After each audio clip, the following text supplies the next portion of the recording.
Les recordamos no obstruir los pasillos ni la ruta de salida de emergencia. Esta se encuentra ubicada en la parte trasera derecha del auditorio.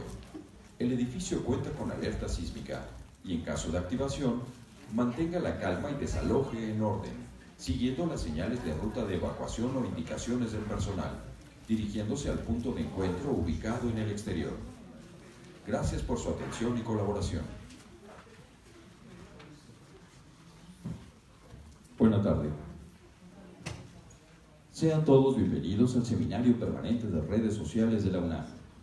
La Dirección General de Divulgación de la Ciencia y la Dirección General de Cómputo y de Tecnologías de Información y Comunicación agradece y da la bienvenida a todos ustedes y a las autoridades que hoy nos acompañan. En esta tercera sesión del 2019 se abordará el tema Contenidos interactivos, ejecución y viralización. Me permito presentar a nuestras primeras ponentes de esta sesión. Ellas son Rosalía Jiménez y Sara Regalado. Rosalía Jiménez Sámano es responsable de la administración y contenidos del sitio Descarga Cultura UNAM. También es gestora cultural y colaboradora del Descarga Cultura UNAM desde sus inicios, hace 10 años. Esta labor la ha llevado a especializarse en tecnologías de la información, contenidos bajo demanda, así como en la funcionalidad y usabilidad de medios digitales de comunicación. Sara Regalado Soriano es responsable de difusión en la Secretaría de Extensión y Proyectos Digitales de Cultura UNAM. Se desempeñó como reportera y articulista en el ámbito cultural y educativo del estado de Chiapas. Estudió la especialidad en apreciación artística en la Universidad de Ciencias y Artes de Chiapas. Fue coordinadora de difusión cultural de la Facultad de Estudios Superiores FES Cuautitlán. Ha estudiado el diplomado en Comunicación y Filosofía, Multiculturalismo, Conocimiento, Ética y Estética en la FES Acatlán y el diplomado en Marketing Digital en la Facultad de Artes y Diseño. Por favor, demos un fuerte aplauso para recibirlas. Bienvenidas.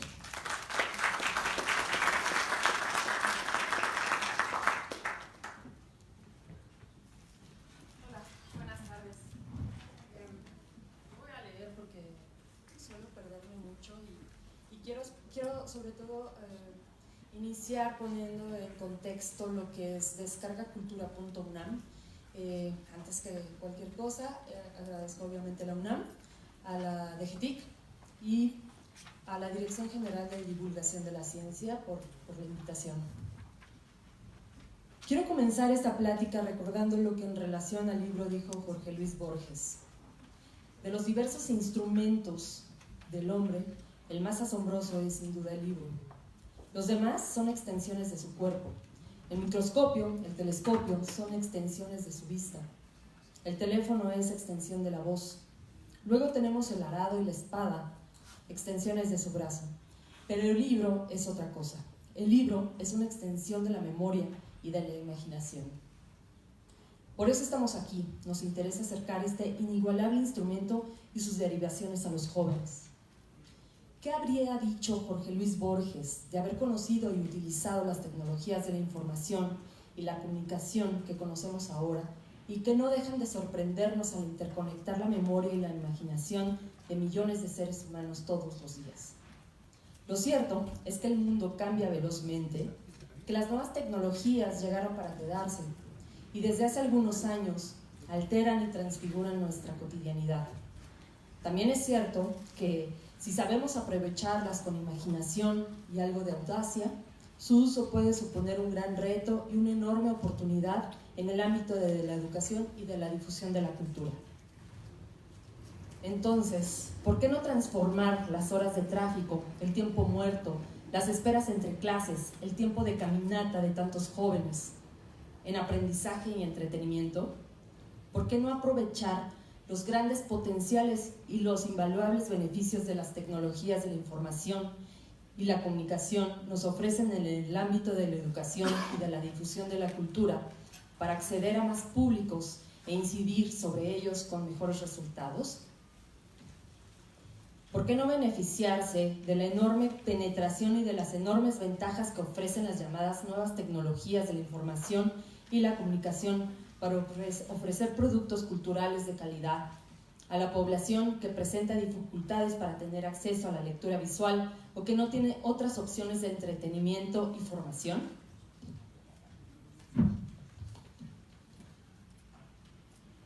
Sabemos que la gran mayoría de estos jóvenes, como le sucede a los habitantes de las grandes urbes, ocupa un porcentaje importante de su tiempo productivo en recorrer largas distancias para transportarse cotidianamente. Diferentes estudios calculan una media de entre 2 y 3 horas al día. ¿Tú cuántas hacías, Sara? De Cuautitlán a Seúl. Cerca de 3 horas. Más o menos. Además, un creciente porcentaje de estudiantes con dedicación parcial requieren aprovechar sus tiempos muertos de una manera productiva, como la que puede dedicarse al aprendizaje, a la lectura, al disfrute de un concierto o de una conferencia. Estos jóvenes han desarrollado una habilidad natural que ya es una necesidad en sí misma. Para realizar un cierto grado de eficiencia, diversas actividades a la vez, lo que se conoce como multitarea. Frente a esta realidad, y con el objetivo de aprovechar las formidables posibilidades que ofrecen las tecnologías de la información y la comunicación para fortalecer la formación académica y cultural de los estudiantes universitarios, la Universidad Nacional Autónoma de México, a través de su Coordinación de Difusión Cultural, desarrolló y puso en línea el sitio descargacultura.unam. La oferta de descargacultura.unam se compone de materiales en formato sonoro que pueden ser escuchados directamente en línea desde la computadora personal o descargarlo a uno de los tantos dispositivos móviles que existen en el mercado, para llevarlo con uno y escucharlo en cualquier momento o lugar, en el pasillo, entre clase y clase, en el trayecto a la escuela, en el parque o en la biblioteca de nuevo. Sin embargo, a diferencia de los múltiples sitios de podcast que existen en la red descargacultura.unam, como servicio de extensión universitaria innovador, ofrece materiales de contenido cultural y académico, música, literatura, teatro, cursos magistrales, divulgación de la ciencia y más, que aunque están dirigidos muy especialmente a la comunidad de la UNAM, pueden ser aprovechados y disfrutados ampliamente por estudiantes y profesores de las universidades estatales y escuelas incorporadas y también por el público en general.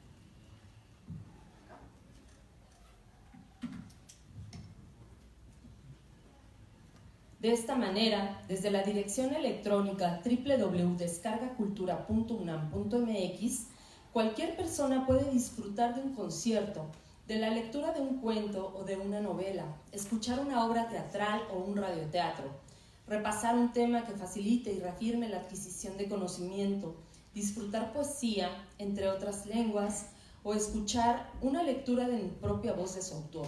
Todo ello de manera fácil y gratuita.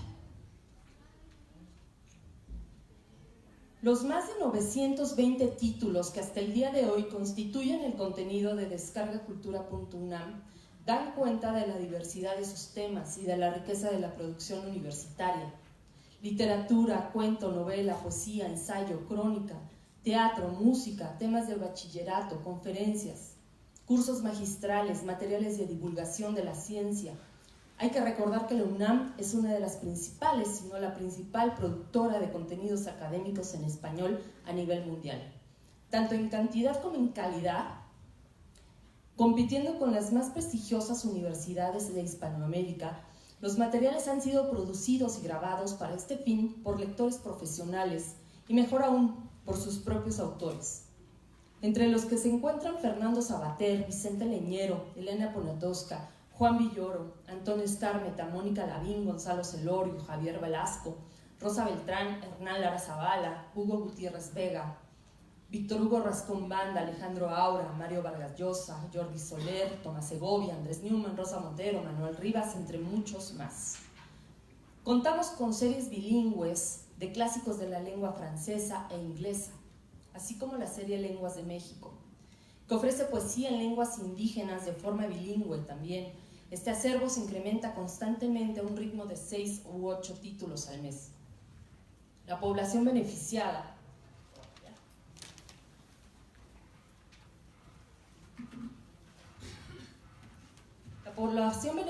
con este servicio se ubica fundamentalmente en el sector estudiantil, con especial énfasis en usuarios de nuevas tecnologías, lectores competentes, personas con interés por ampliar su panorama cultural y adquirir nuevos conocimientos. Sin embargo, no cabe duda de que la utilización de los soportes multimedia y la creación de productos de carácter cultural ofrece grandes ventajas para una amplia gama de públicos, muy especialmente juveniles, que de esta forma tienen posibilidad de acceder durante sus largos trayectos de transporte y tiempo de ocio a conferencias y charlas de interés cultural y académico, al disfrute de la literatura y de otras manifestaciones artísticas. A 10 años de su lanzamiento, el sitio ha sido ampliamente visitado por la comunidad académica y por el público en general. Ha recibido más de 3 millones de visitas, más de 1.900.000 usuarios, provenientes de 133 países. Sin embargo, son los comentarios que recibimos electrónicamente en las redes sociales lo que dan cuenta de la favorable recepción. Estos datos y la entusiasta acogida del sitio han despertado, como decía al principio de esta intervención, que las nuevas tecnologías nos ofrecen una gran oportunidad para acercar el disfrute de la cultura y nuevas formas de conocimiento a más públicos, especialmente a los jóvenes, a quienes esta es una opción de entretenimiento y enriquecimiento cultural. Gracias.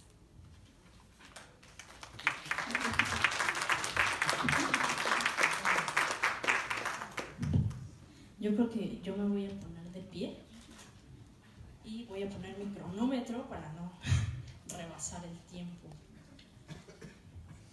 No.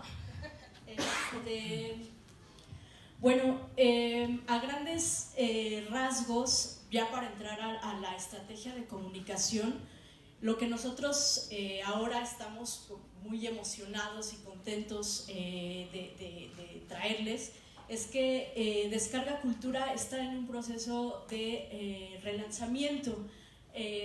Hace poco menos de un mes, se puso en línea la nueva versión de Descarga Cultura UNAM, pero la campaña ha esperado un poquito y entonces ahora nosotros les vamos a traer los contenidos que hemos utilizado y cómo fuimos formando la estrategia de comunicación, y también algunos contenidos que son primicia, que todavía no salen en ningún medio, para hablar de todo esto nuevo que ahora tiene Descarga Cultura, ¿no? Que es un sitio responsivo, que se puede sincronizar entre dispositivos, que te hace recomendaciones según tus gustos e intereses, que hace una escucha continua, es decir, que no tienes que poner a cada rato play, ¿no? Cuando se termina un track, por ejemplo.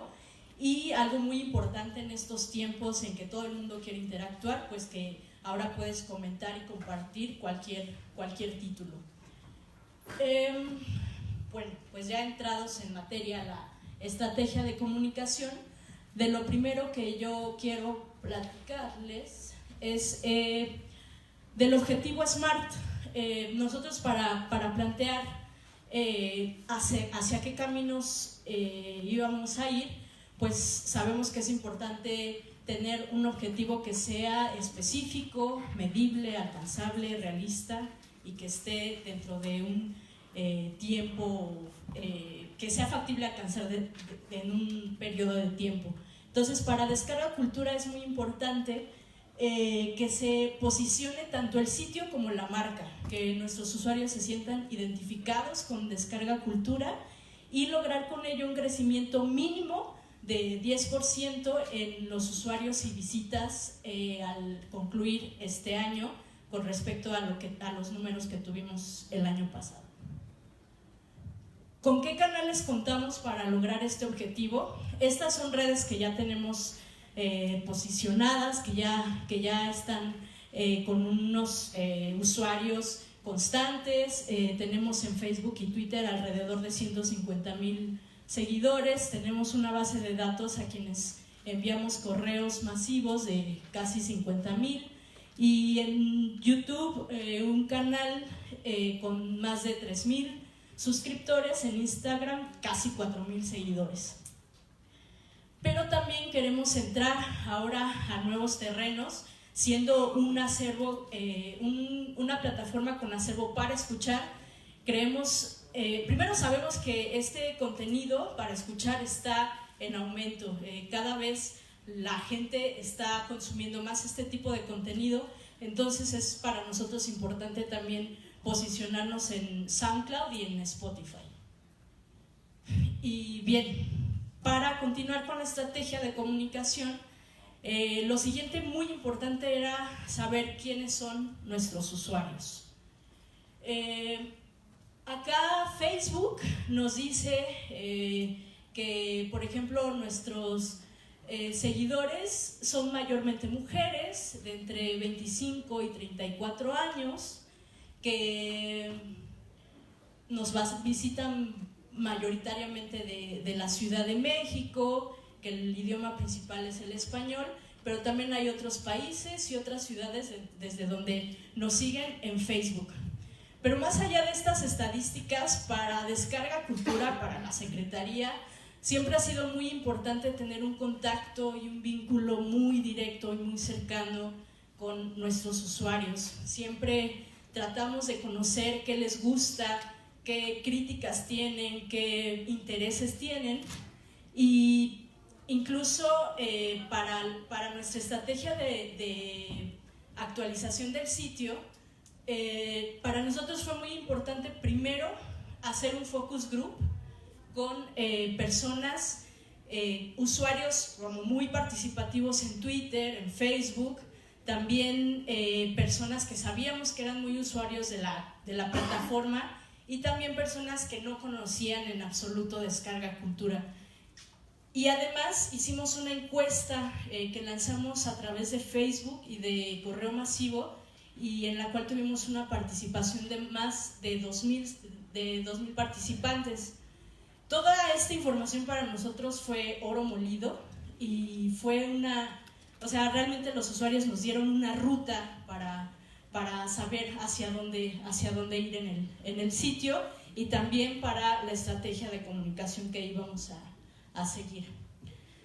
Para también establecer nuestra ruta de comunicación, teníamos que saber quiénes son nuestra competencia, o quiénes se parecen a nosotros, o quiénes le ofrecen algo parecido a lo que Descarga Cultura tiene. Pues sí, sabemos que hay grandes plataformas transnacionales como Spotify, como Netflix, como Storytelling, como Audible, que ofrecen contenidos bajo demanda que tienen que ver con literatura, que tienen que ver con música, que tienen que ver con podcast. Esta especie de benchmark, de análisis de nuestra competencia, nos dio dos claves. La primera es darnos cuenta que el uso de contenidos para escuchar está a la alza. En este estudio 2018 de IAB México, podemos ver que los servicios de streaming de música o audio se encuentran en un 46%. Obviamente todo lo que tiene que ver con video pues es mayor, pero el audio ha crecido de 5 años para acá y está en aumento. Esta es la primera clave de la que nos pudimos dar cuenta. Y la segunda clave son nuestros diferenciadores, porque Descarga Cultura no solo es audiolibros, ni solo es música, ni solo es podcast, sino que es todo eso y más, ¿no? El acervo que tiene Descarga Cultura es inmenso, es muy diverso. Y otro gran diferenciador es que, pues, gracias a la generosidad de la universidad, es un servicio gratuito y está abierto para cualquier público. Y el tercer diferenciador es la accesibilidad en la que se está trabajando para que el sitio pueda ser utilizado por personas con discapacidad, personas ciegas o personas con debilidad visual, para que puedan acceder a todos los contenidos de manera autónoma a través del etiquetado de contenido, ¿no? Entonces, estos son nuestros 3 grandes diferenciadores. A partir de aquí, teníamos que hablar de una estrategia de relanzamiento y de posicionamiento. Nuestro insight, ¿alguien sabe a qué se refiere el insight? ¿Me puede ayudar con eso?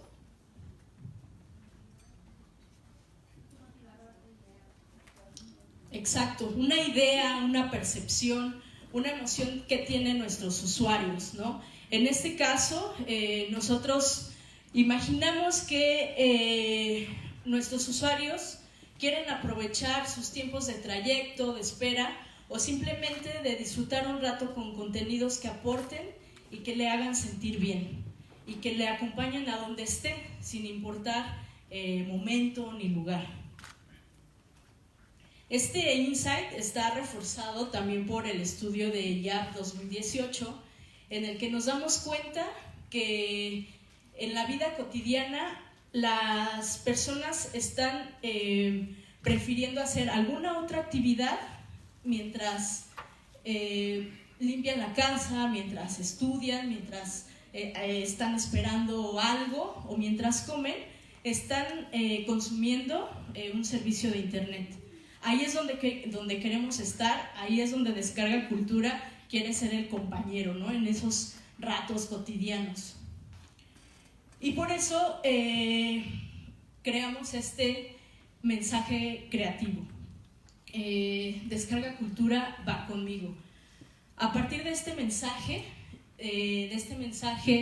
que pues a grandes rasgos le dice o dice el usuario, Descarga Cultura va conmigo porque me acompaña, porque lo llevo a donde vaya y porque se parece a mí. Creamos primero varios ejes editoriales, algunos productos que tienen que ver con el relanzamiento y sobre todo pensando en meternos en esa cotidianidad del usuario. Nosotros analizando quién es nuestro usuario, le pusimos un rostro, le pusimos un nombre, le imaginamos su edad, qué hacía, a qué se dedicaba, qué gustos tenía, y bueno, a todas estas características hasta llegar a imaginarnos cuáles podrían ser sus aspiraciones o sus necesidades y entonces meternos ahí, ¿no?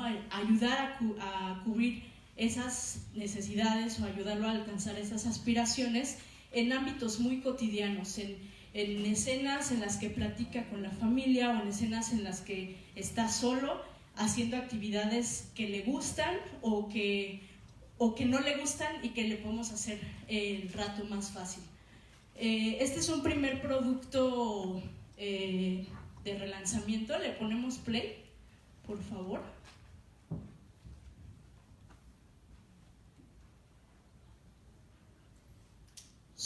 Este es parte de nuestro teaser, es decir, una campaña como un adelanto de lo que va a ser la campaña de relanzamiento. El siguiente.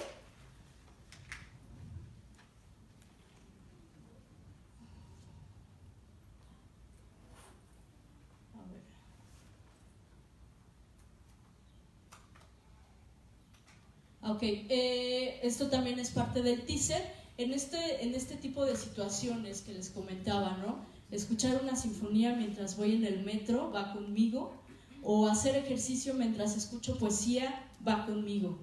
Eso nos encanta, pues, que sea en primera persona, que es el usuario y no es una institución o un servicio quien está diciendo va contigo, ¿no? O queremos ir contigo, sino que desde una primera persona pues se escucha así. A ver.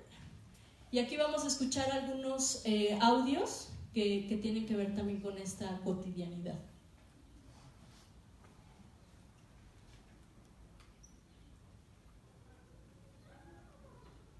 Ahí, play. De saludo. Dejen que el universo fluya. Ahora entren a descargacultura.unam.mx y busquen Concierto para violonchelo de Haydn. Se colocan sus audífonos mientras hacemos la rutina de yoga. Revoluciona el acto de escuchar. Disfruta en línea o descarga gratis. Descargacultura.unam va conmigo. El siguiente, por favor. Te pones tus audífonos y desapareces. Escúchame. Oye, ¿qué pasó, mamá? Uy, con tus audífonos te vuelves zombie. Mamá, estoy estudiando. ¿Y el libro? A ver, préstame los audífonos a ver si es cierto. Una conferencia, la tragedia griega en el cerebro de Ranulfo Roma. Pero sí puedes estudiar y lavar los trastes, ¿no? ¡Ay, mamá! Disfruta poesía, novela, teatro y mucho más para escuchar en línea o descargar gratis. Descargacultura.unam va conmigo. Y el último. ¿Con quién hablas, Arnulfo? Charlando con Carlos Fuentes. ¿Con Carlos qué? Ahora resulta. A ver, dame los audífonos. Es la charla La crisis actual. Está buenísima. Sí. A ver, préstamelos. Oye, ¿me dejas seguir escuchando? Dame mis audífonos. ¡Ey!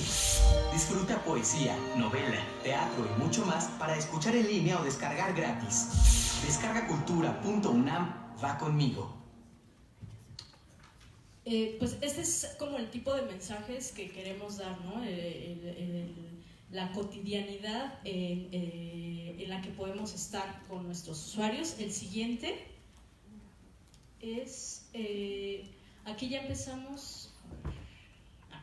Bien, una estrategia de comunicación pues no solamente abarca una sola temática, tenemos que tener muy claro nuestra línea editorial, los temas que queremos abordar y los temas con los que nos queremos posicionar o con los que queremos alcanzar ciertos objetivos como tráfico en la página, como que los usuarios hablen de nosotros. Entonces, este es otro eje temático, pero siempre todos nuestros ejes temáticos tienen que ir entrelazados y relacionados visualmente, gráficamente y en un tono de lenguaje también similar. Entonces, este es otro eje temático en el que hablamos de nuestras novedades en el sitio.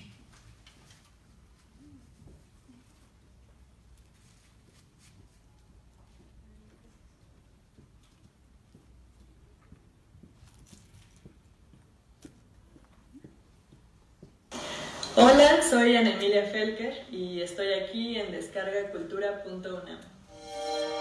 Descargacultura.unam.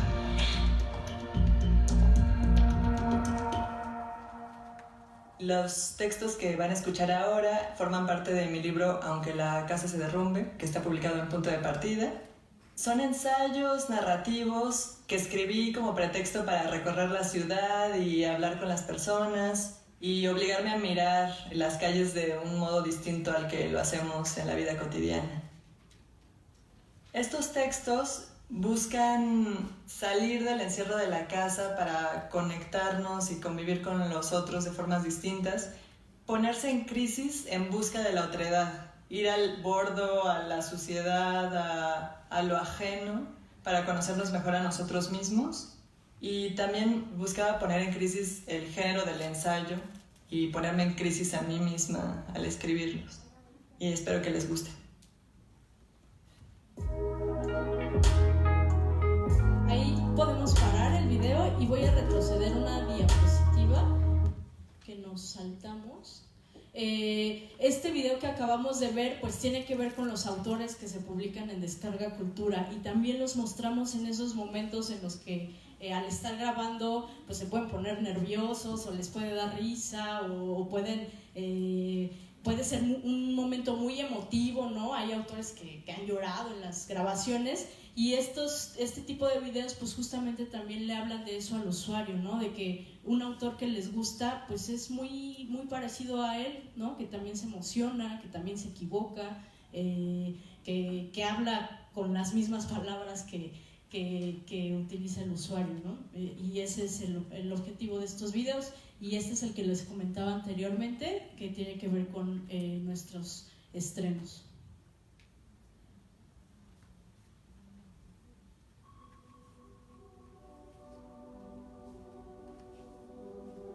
Estar en busca de alma diferida, preparar un milagro entre la sombra y llamar vida a lo que sabe a muerte. Una nube azul subió a la estancia de felicidad. Ella se afanó en aspirarla con una mística sensualidad y cerró los párpados. Sus labios sonrieron. Los latidos de su corazón se hacían lentos y difusos, como una fuente que se agota o un eco que se extingue. Debo decirles que yo me emborracho hasta con una sola copita y me siento tan bien y al mismo tiempo tan triste que no les puedo explicar. Acá, por ejemplo, en este tipo de contenidos también lo que queremos aprovechar es justo lo que ya tenemos, un audio bien producido.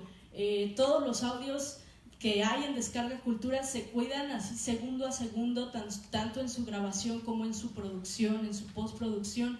Entonces no tenemos que buscar el hilo negro en nuestros contenidos también para difusión, ¿no? Si ya tenemos un producto bien hecho, pues hay que sacarle provecho, porque al final eso es lo que estamos buscando posicionar, ¿no?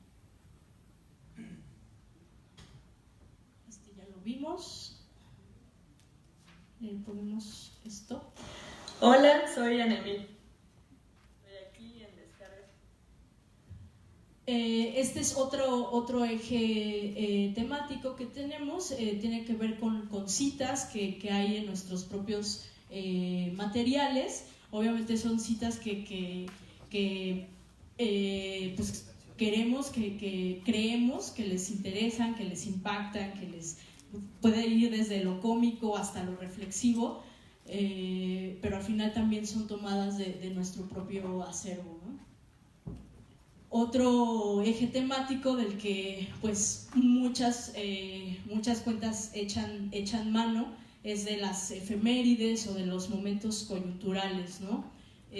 Acá usamos el mismo hashtag que la cuenta de la UNAM en redes sociales, y esto nos permite tener un poquito más de alcance, pero siempre todo va, como les comentaba, acorde con el resto de nuestros contenidos en cuanto a gráfica, en cuanto a estilo visual.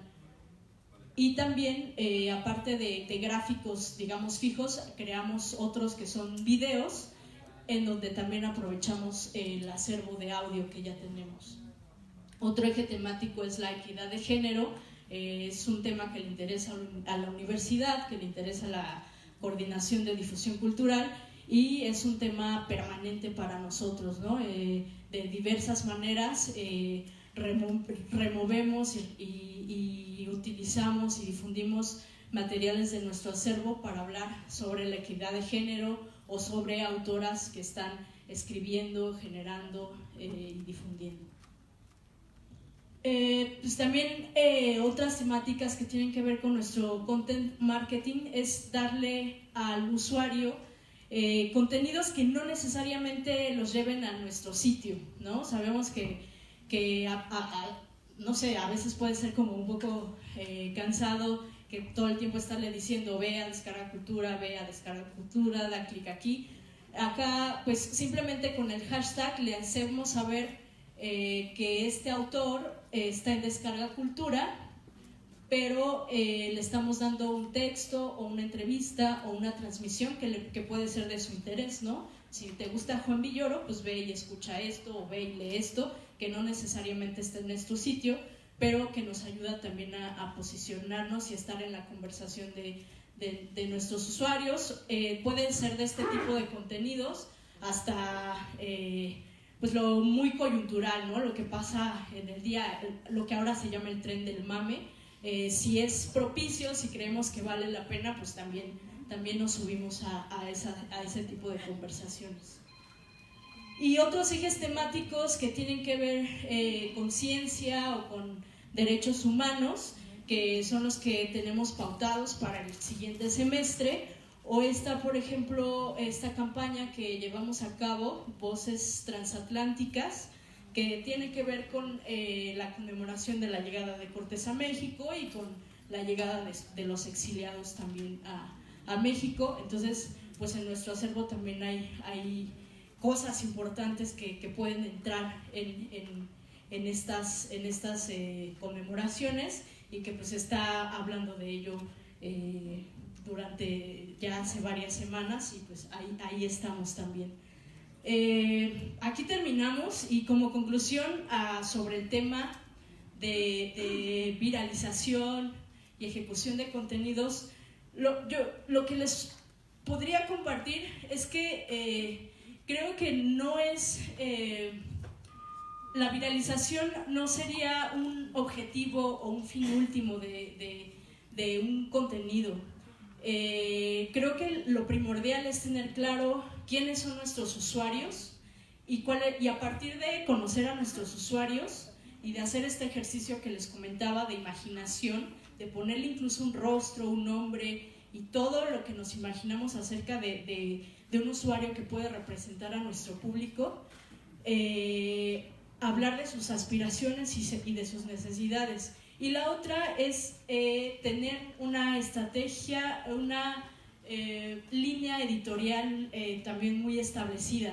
A partir de estos dos grandes campos dentro de la estrategia de comunicación, algún contenido o varios contenidos puede que se vuelvan virales, puede que por una circunstancia coyuntural o de conversación de ese día o de lo visual que se manejó, puede que se vuelva viral, pero me parece que la viralización no es un objetivo último en una estrategia de comunicación.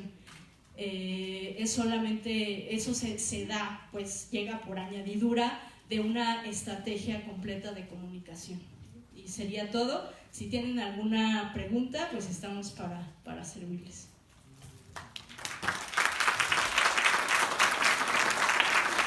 Comenzamos con la ronda de preguntas y respuestas.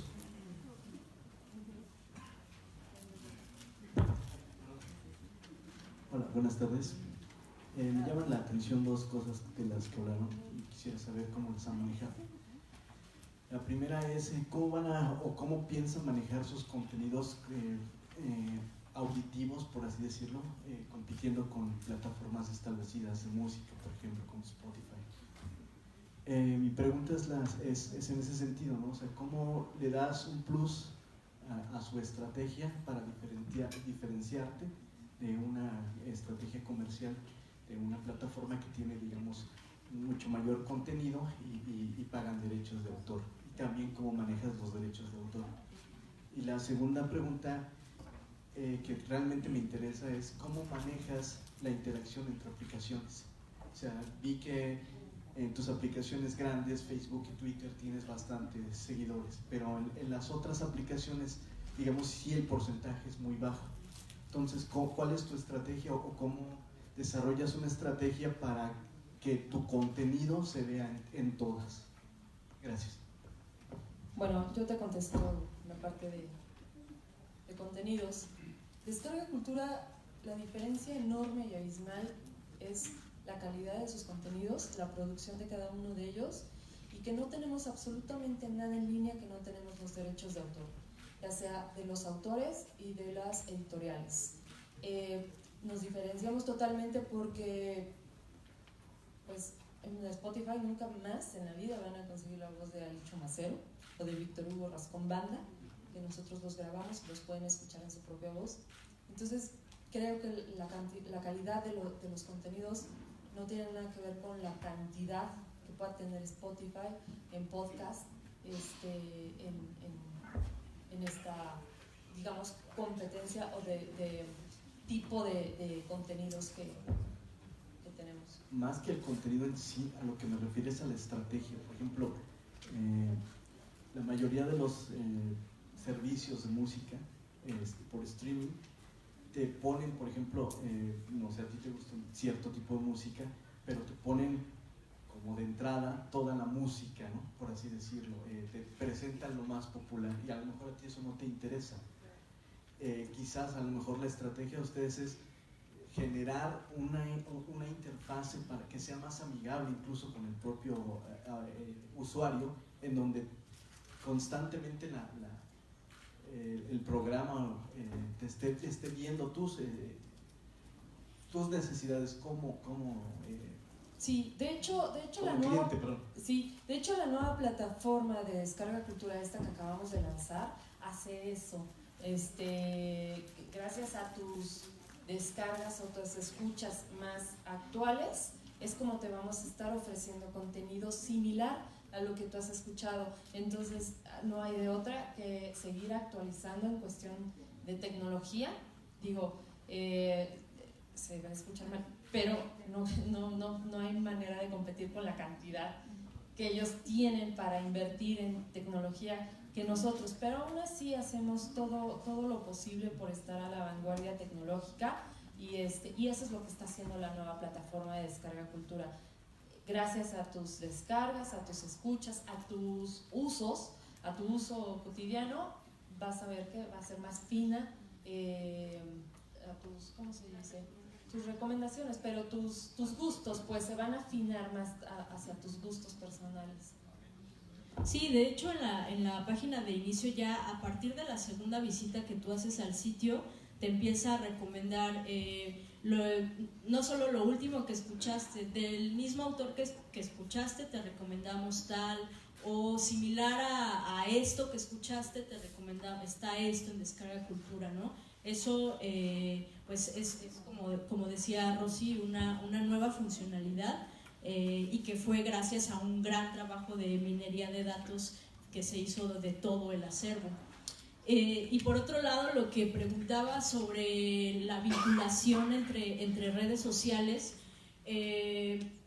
sí, estamos conscientes que ahora hay una necesidad de multiformato, ¿no? Que no nada más podemos estar como generando contenidos en video o gráficos o de cierto tamaño o con cierta comunicación, por así decirlo. El multiformato de lo que habla justamente pues es de un contenido, una idea, o como les comentaba, un eje temático, aplicarlo para varias plataformas. Por ejemplo, sabemos que el formato en redes sociales de 2019 son las historias en Instagram, ¿no? Entonces tenemos que entrar ahí, es uno de nuestros objetivos, estar actualizados en este formato sin descuidar los que ya están, porque aparte sabemos que ahora no le estás hablando al mismo público en Facebook que en Instagram, ¿no? Entonces también el lenguaje es diferente, y en eso estamos trabajando ahora.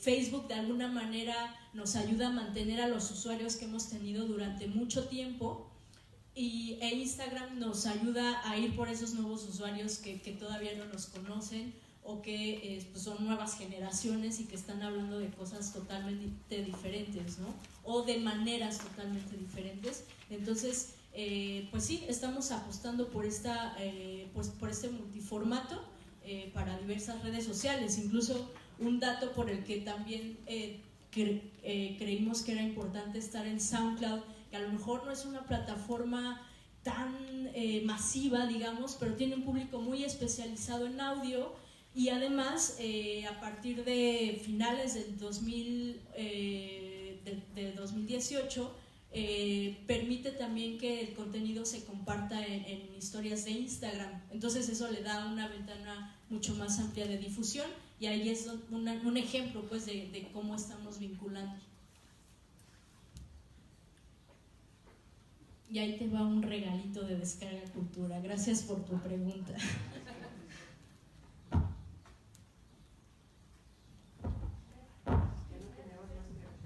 Bueno, una cosa muy importante es que llevamos 10 años, entonces estamos hablando que chicos de 8 años, pues ahora tienen 18, entonces, pues suena fuerte, pero pues es la verdad, o sea, ahorita apenas tienen 18 años cuando nosotros ya tenemos 10 años recorridos.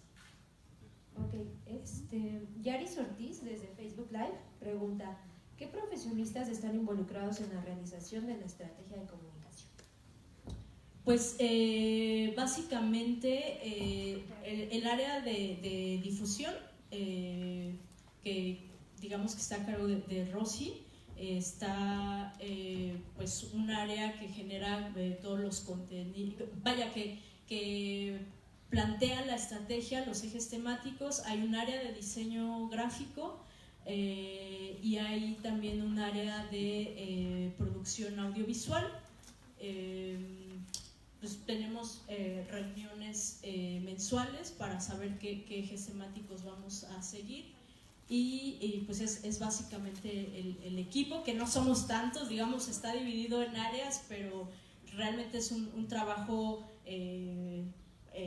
pues muy comprometido de muy poquitas personas, y aparte pues el área de producción que no trabaja directamente en la estrategia de difusión, pero sí nos valemos de los contenidos que ellos generan en producción en audio.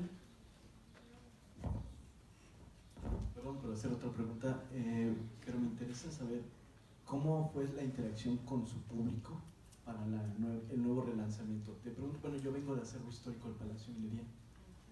Nosotros estamos ahorita pensando en explorar nuevas rutas, y me interesaría saber cómo hicieron esa estrategia.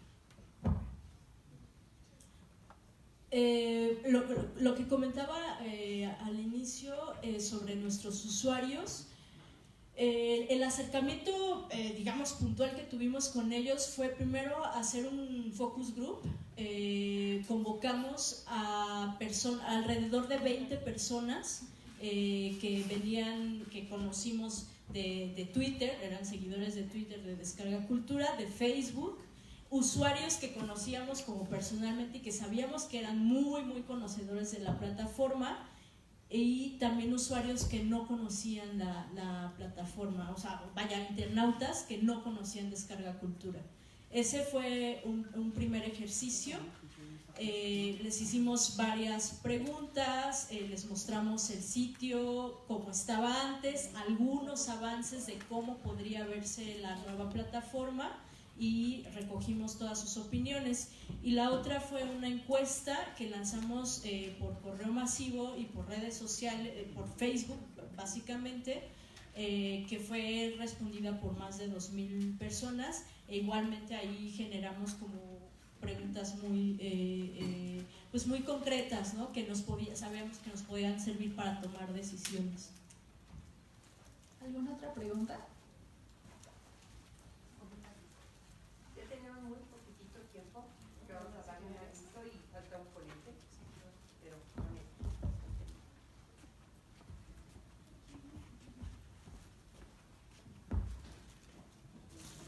Buenas tardes, soy Miriam Aguilar, jefa de difusión del Instituto de Investigaciones Sociales.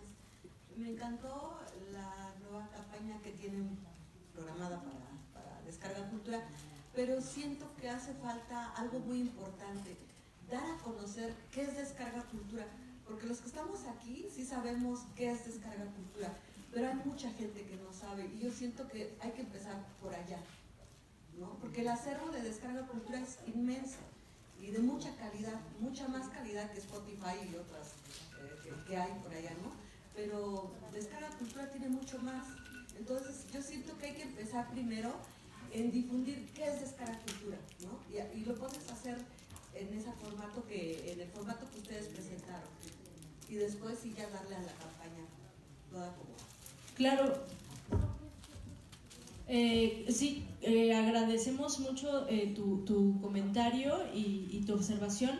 Dentro de la estrategia de comunicación también se trabajaron con palabras clave que pudieran definir qué es Descarga Cultura y cuáles son sus diferenciadores. Entonces, quizá pues a partir de lo que nos comentas, valdría la pena como revisar estos eslogans o estas palabras clave, en donde remarcamos que es una plataforma para escuchar y que es gratuita, que son algunas de nuestras palabras claves, ¿no? Y así otras que se van repartiendo en diversos formatos o contenidos, pero agradecemos mucho tu comentario. Y bueno, yo nada más agregaría que nos ayudaría mucho que siguieran nuestras redes sociales, obviamente, y que compartan, porque mucha gente no lo sabe y la mejor difusión es la de boca en boca, y sobre todo que nos digan, o sea, que de verdad nos escriban, o que simplemente compartan eso que posteamos en redes sociales, y que digan, me encantó, no me gustó, lo que sea, pero compartir este tipo de contenidos creo que para nosotros es muy importante, frente a toda la diversidad de contenidos que existen actualmente, es muy difícil competir y muy difícil, sobre todo con los algoritmos. Los algoritmos de Facebook son terribles. Facebook y que ahora ya están en Instagram, es muy difícil, muy difícil competir, y entonces, bueno, pues eso sería una gran ayuda. Gracias. Agradecemos su participación en el seminario permanente de redes sociales de la UNAM y hacemos entrega de sus constancias.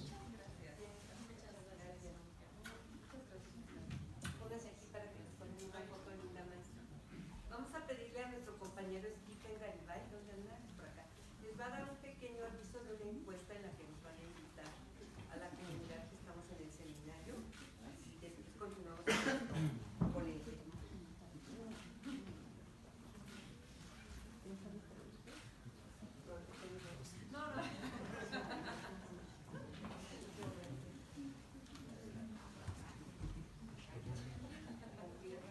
Sí, muchas gracias.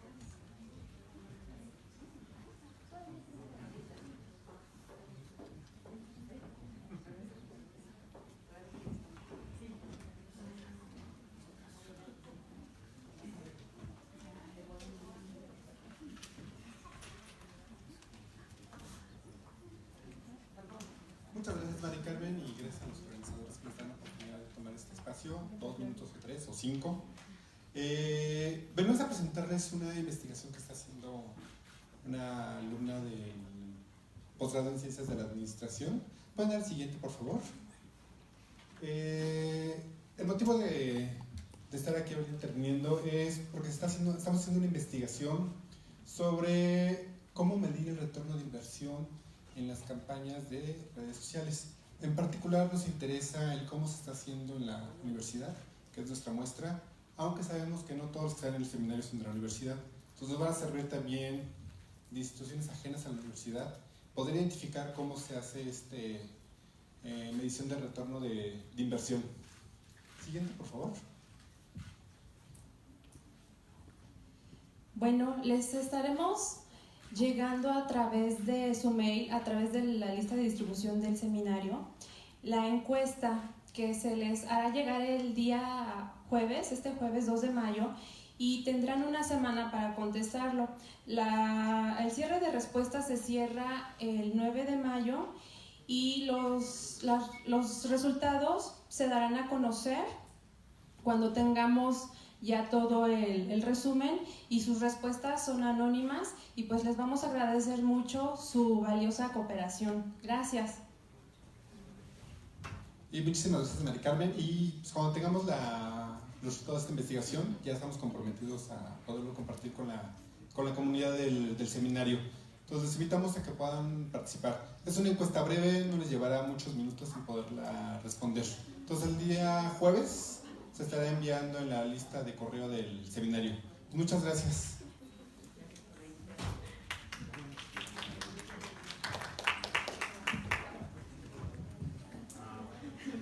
A continuación me permito presentar y dar la bienvenida a Juan Carlos Cortizo. Se ha dedicado al marketing y los negocios durante los últimos 19 años de trayectoria. Ha trabajado con más de 80 marcas internacionales y dirigiendo equipos de trabajo en 3 continentes. Ha sido director de Mercadotecnia para Latinoamérica en Social Bakers, fundador de Morgan Crowley, empresa de marketing como clientes como Electronic, Art, Mattel, Casa Cuervo, Forbes, Activision, Xbox, Roku, Barbie, entre otros. Actualmente es cofundador y director ejecutivo en Pro Play Sports, la primera plataforma de sports internacional nacida en Latinoamérica, que hoy cuenta con suscriptores de más de 30 países en su fase de prueba. Por favor, recibamos con un aplauso al ponente.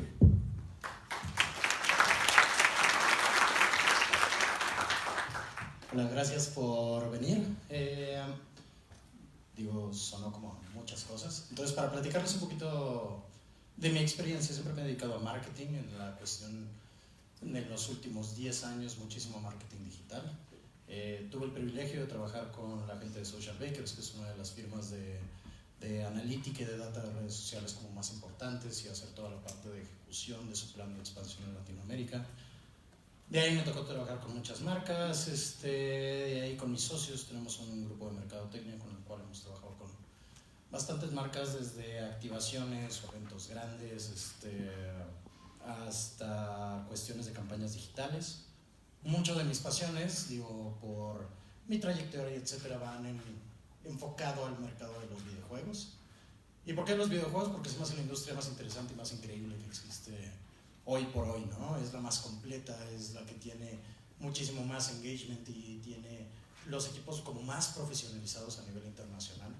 Son esfuerzos titánicos lo que es una realización tanto de software como de hardware para sus lanzamientos, y en el aspecto de marketing es muy divertido.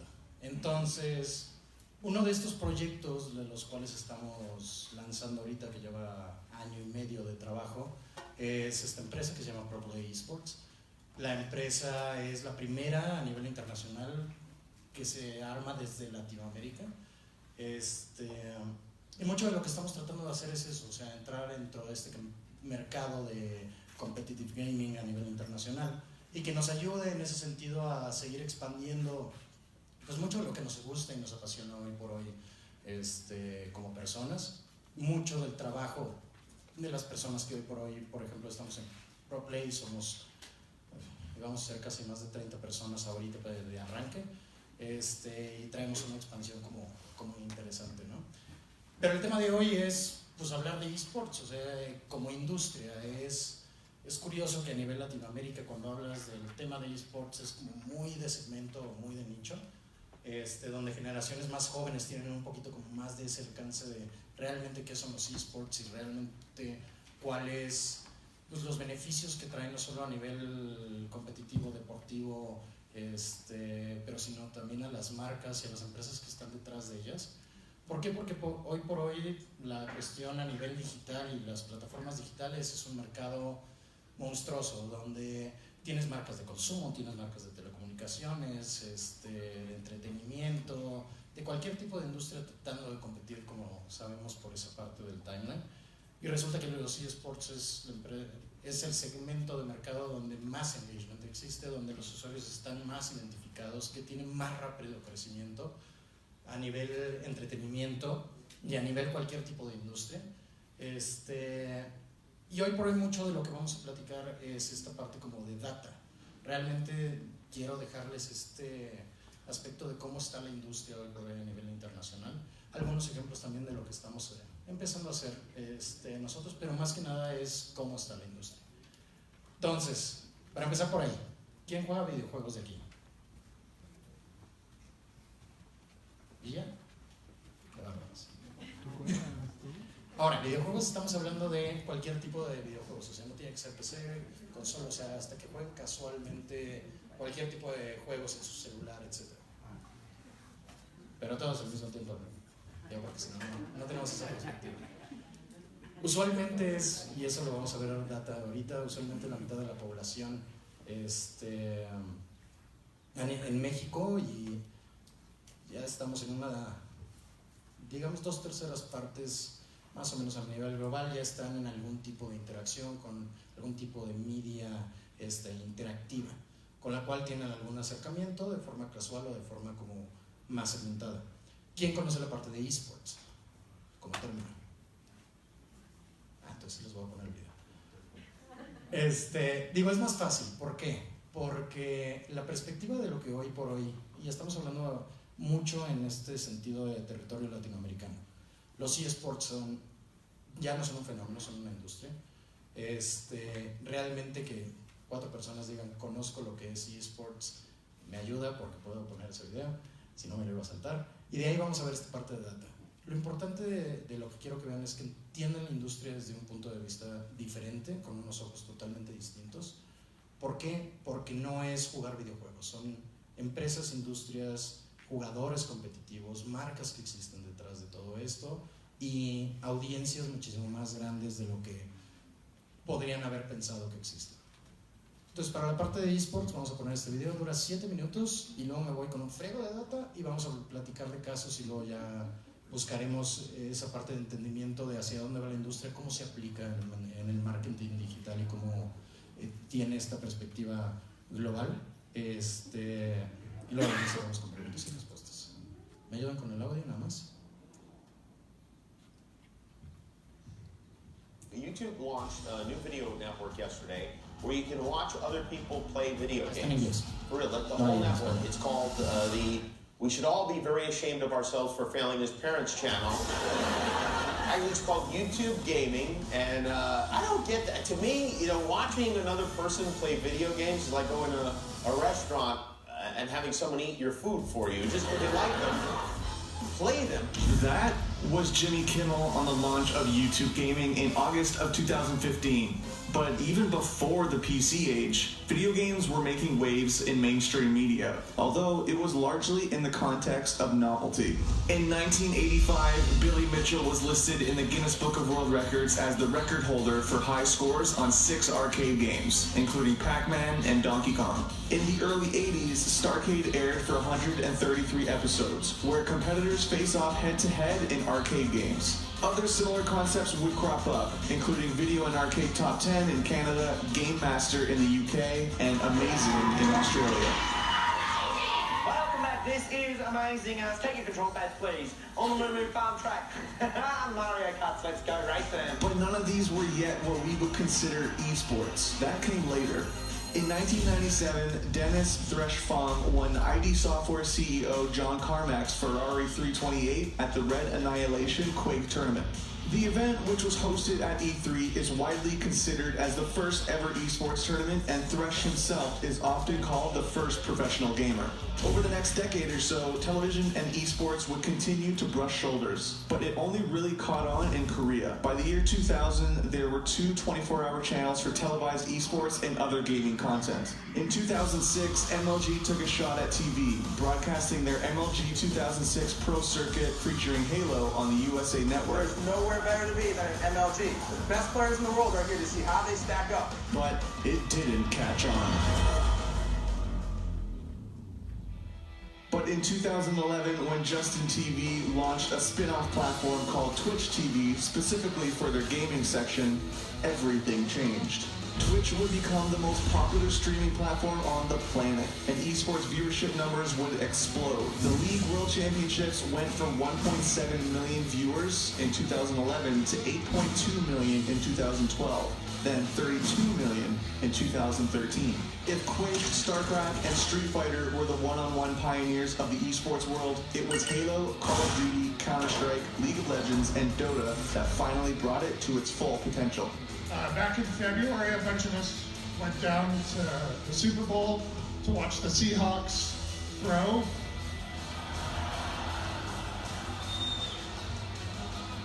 And arguably, you know, Super Bowl is one of the biggest sporting events in the world. So you've got all these parties, all this drinking, all these events. What were we doing?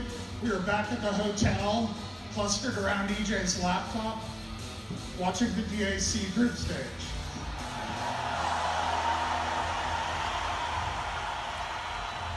These games were not only viewer-friendly, they were multiplayer experiences played over the internet, connecting players like never before. Free-to-play games enticed more and more players to pick up their mouse, while the online component offered the thrill of competition. With the barrier to entry lower than ever, these games spread like wildfire throughout the world, further fueling the demand for esports competitions. In August of 2013, Riot Games sold out the Staples Center in Los Angeles in 1 hour. I'm Anthony Sharp Support, and I'm coming to you live from the Staples Center here in Los Angeles, California. The story made headlines in publications across the world. People were finally beginning to realize that the hidden world of esports was far bigger than they could have ever imagined. For a few years, mainstream media and esports continued to flirt, with the increasing size of esports events such as prize pools, attendance, and viewership all drawing media attention and confusion. And I'm laughing because I can't think of anything less interesting that Do you have any statistics of how many of those people also go to Star Trek conventions? If you don't bring a sweat, I don't consider it a sport. No, you do. Then, in 2015, Jimmy Kimmel made his now infamous speech. Esports and gaming culture took center stage as our identity came under fire. The genie was out of the bottle, and there was no putting it back. One of the top video game players is a guy named PewDiePie. He reportedly makes $4 million a year doing this, which is funny because that is precisely how much you would have to pay me to sit through one of those videos of somebody. In record time, this video became Kimmel's most disliked video, and the backlash he received from the gaming community was of immense proportions. This guy said, get cancer. Get brain cancer. That Jimmy Kimmel video is the stupidest thing I've ever seen. Get AIDS. But it wasn't just Jimmy Kimmel who would still have trouble wrapping his head around the concept of watching people play video games or esports. After TBS had announced their E-League TV deal, the often controversial Colin Cowherd chimed in with his own thoughts on the matter. I am not a friend of esports, okay? Why are you so against? I just don't understand. Well, it's the same with professional wrestling. It's for booger eaters. What both Kimmel and Cowherd failed to recognize in 2015 was that esports was no longer just a subculture of the gaming community, but it was now a massive and, quite frankly, legitimate form of entertainment. A fact that Utah Jazz player Gordon Hayward would reiterate when he stepped in to defend the esports community. Esports is probably the #1 growing competitive scene out right now. And more people are watching it every single day. And if it's something that you're interested in, I think you follow along. The commentators are unbelievable. The preparation that they have, the production that they have. It's really fascinating. I've been there. I've been to where they shoot everything, and they sell out stadiums. If Kimmel and Cowherd had bothered to look, they would have found that the viewership numbers for the 2015 League of Legends World Championships alone could tell a compelling story about exactly how big esports had grown to be around the world. That year, over 36 million unique viewers would tune in to watch a Faker-led SK Telecom T1 take home the trophy. SKT will be your first ever two-time world champions! An incredible feat which would beat out not only the 2015 NBA Finals, but the 2015 World Series and the 2015 NHL Finals as well. Now, with the mainstream media's full attention and the numbers to back up their success, the media's perception of esports and watching video games would rapidly change. So rapidly, in fact, that by the end of 2015, Fortune would write about the need-to-knows of investing in esports, followed up by a Forbes article about why esports is the next big thing. By the end of 2016, a plethora of notable organizations and sports stars like the Philadelphia 76ers, Sacramento Kings, FC Schalke, Rick Fox, Alex Rodriguez, Shaq, and Magic Johnson would all be invested in the space. 2017 continues to bring in the big names, with FC Copenhagen, the Miami Heat, and co-owner of the Milwaukee Bucks all getting involved early this year. But exactly how big is this growth expected to be? What will esports look like in 2020? Well, looking at esports revenue growth numbers provided by Newzoo, a market intelligence company specializing in the esports industry, it's projected that by 2020, the esports revenue is expected to reach almost $1.5 billion, almost double what it will be in 2017. That number pales in comparison to that of the NFL, MLB, or NBA. But none of those industries are expected to double their revenue in the next 3 years. With the majority of the esports audience between the ages of 18 to 34, and the projections that point towards continual growth in all aspects of the industry, the future only looks bright from here.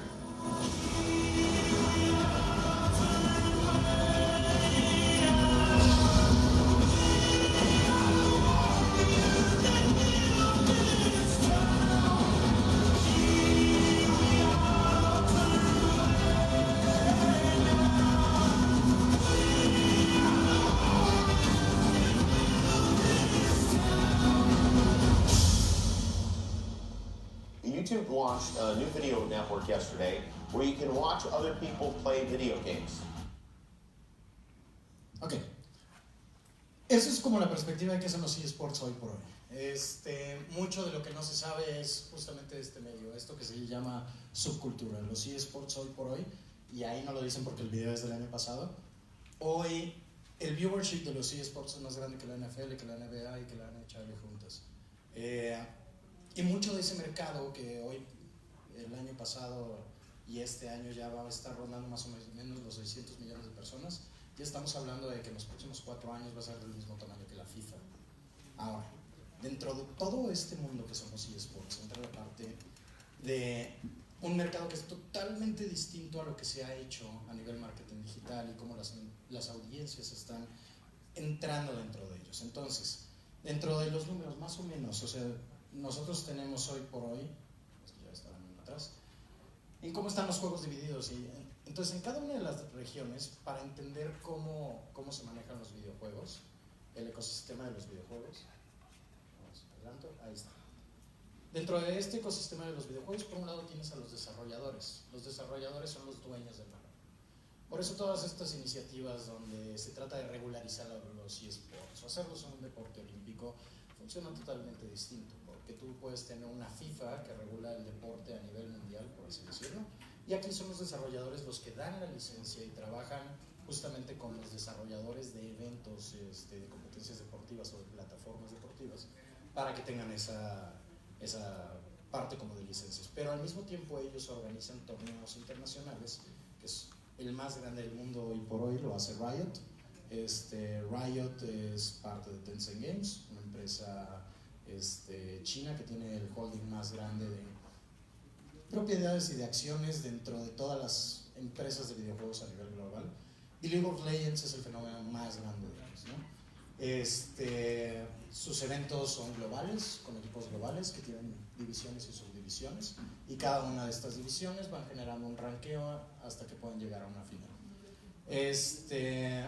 Y por el otro lado tú tienes a los equipos internacionales, que son franquicias, cada una de ellas. En los últimos 2 meses, franquicias como Cloud9, como Team Liquid, como Fnatic han recibido inversiones de 30, 40, 50 millones de dólares cada uno de estos equipos. ¿Para qué? Para seguir creciendo y expandiendo las posibilidades de sus equipos para entrar competitivamente. Y por el otro lado tienes marcas como un Intel que firma con ESL el acuerdo para tener su campeonato global que le llaman el Masters. Es un patrocinio de 100 millones de dólares, el cual entra para poder producir este tipo de iniciativas. Y por el otro lado tienes los canales de distribución de streaming, como son Twitch, como YouTube Gaming, Facebook Gaming. Twitch, al tener este crecimiento, es adquirido por Amazon por una cantidad de cientos de millones de dólares, por ser uno de los canales donde tienen el engagement más fuertes con las audiencias. En la parte de audiencias, digo, generalmente, ¿cuáles son los juegos que están como más fuertes en cada uno de los continentes? Y ahí es donde se empieza a ver como la discrepancia de, siendo una cuestión tan popular, como cada una de las regiones tiene distintos tipos de segmentación y distintos tipos de gustos por la parte competitiva. Por ejemplo, en Asia, o sea, nosotros estamos más o menos, yo diría, unos 20 años atrás en eSports a lo que hace Asia hoy por hoy.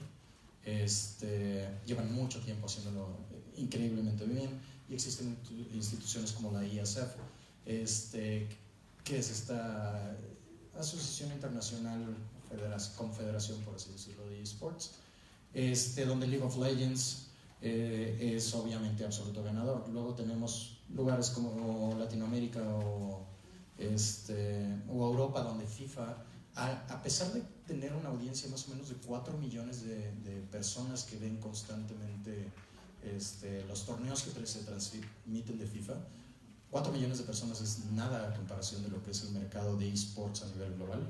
Para que nos demos una idea, League of Legends tiene alrededor de 200 millones de espectadores. Es uno de los juegos más populares, ¿no? Y Electronic Arts es la empresa que está controlando eso desde atrás, ¿no? En la parte de las audiencias, digo, se segmenta en este estudio a finales de 2017 en 276, ya vamos por los casi 400 millones.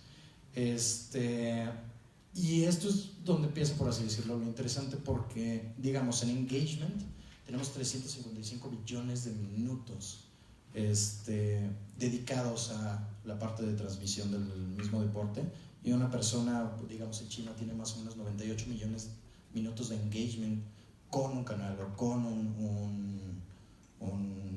un título en particular en el cual está consumiendo el contenido. Hoy por hoy los contenidos en digital, llevémoslo a un punto más básico, una persona en red social tiene 1.7 segundos para ver un contenido. Aquí realmente la gente se está metiendo a ver los contenidos. ¿Por qué? Porque empieza la parte de interacción que tienen tanto con los jugadores en Twitch, como con las marcas, como con las empresas que desarrollan los torneos, generando una experiencia 360. En la parte de monetización, digo, hay estudios que dicen que vale 3 billones de dólares, que vale 5, pero realmente no se contabiliza todo lo que pasa de mano en mano, o sea, desde licencias, desde torneos, desde premios.